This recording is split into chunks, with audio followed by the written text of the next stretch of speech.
ইন্ডিয়ায় একজন ব্লগার, তার নাম হচ্ছে শায়ক চ্যাটার্জি নয়তো চৌধুরী হবে।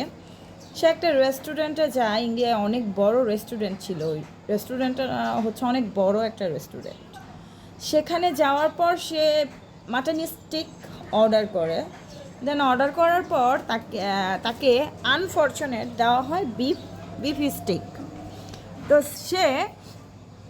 সেটা চেটে পুটে খেয়ে ফেলে। I am sorry to say, সে ওটা চেটে পুটে খেয়ে ফেলার পর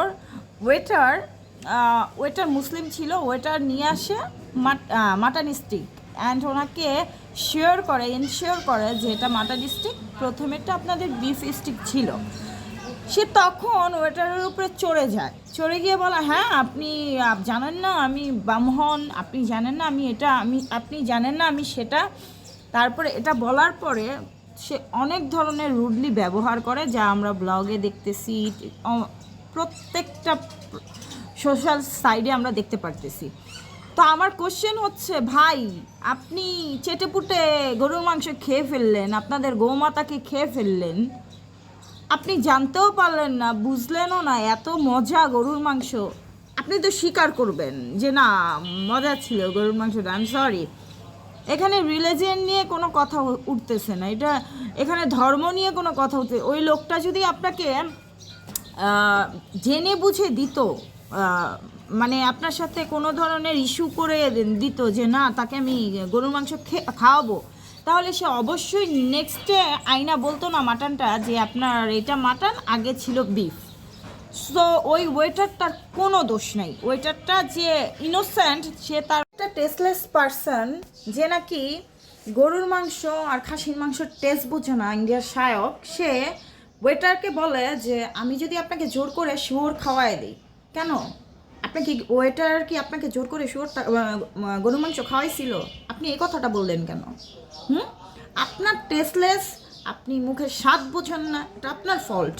তো ওয়েটার কি জোর করে বলছে এটা গরুর মাংস তোমার খেতেই হবে, এই রেস্টুরেন্টে আসছো তুমি এই কারণে?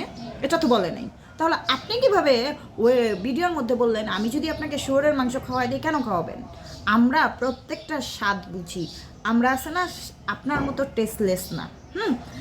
ব্লগ করতে গিয়া কি খাইতেছি না খাইতেছি ওইটা না চিন্তা করে ব্লগের ভিত্তে মনোযোগ দিমু, খাবার ভিত্তে না।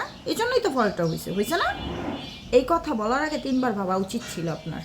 আমরা খাবো কেন শুয়োরের মাংস, ও খাবে কেন? আপনি খাসির জায়গায় গরু খাওয়া ফেলছেন, আপনাদের গোমাতাকে খাওয়া ফেলছেন, এটা আপনার ফল্ট ছিল, ওই ওয়েটারের ফল্ট ছিল না। স্বীকার করতে হবে যে আমাদেরও স্বীকার করতে হবে যে ওয়েটারটা ইনোসেন্ট ছিল, ওয়েটারটার ভিতরে কোনো ধরনের খোঁজ ছিল না। সে এজন্য আপনাকে ইনশিওর করছে রিপিটেড যে ওইটা মাটন স্টেক ছিল না, ওইটা বিফ স্টেক ছিল, এটা হচ্ছে আপনাদের মাটন স্টেক, আপনারা 2টা অর্ডার করছেন। এখানে জাস্ট একটা মিস্টেক হয়েছে, সেজন্য আপনি জানেন একটা ওয়েটারের উপর কী টাইপের প্রেশার থাকে। আপনি তো ব্লগ করেন, আমরা তো ব্লগ করি, আপনি ব্লগ করেন, আপনি কোনো জায়গায় ইস্যু দেখবেন, ব্লগ করবেন, টাকা কামাবেন, ফেসবুক ইনস্টায় স্টোরি দিবেন, টাকা কামাবেন। বাট ওই লোকটার কি হবে? হ্যাঁ, ওই লোকটার চাকরিটা চলে গেলে বাচ্চাগুলো নিয়ে কিভাবে চলবে? আপনি একবার চিন্তা করছেন? আপনি যে ডাইরেক্ট তাকে একটা ব্লেম দিয়ে দেন, তার সাথে এরকম একটা রুডলি ব্যবহার করলেন, ইভেন ওনার চাকরি নিয়ে টানাটানি করতে পারে।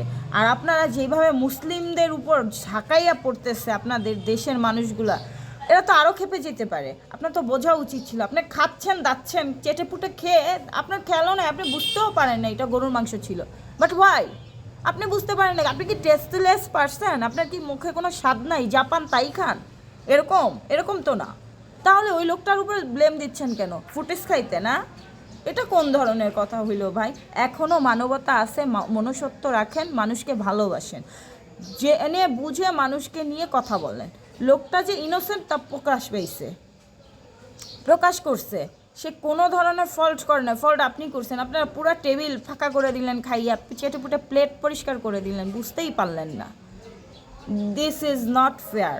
আপনি ব্লগ করে ছেড়ে দিলেন, লোকটার কি হবে একবার চিন্তা করছেন? এটা চিন্তা করবেন কেন? এটা চিন্তা করার কোনো প্রয়োজন নেই আপনার, তাই না?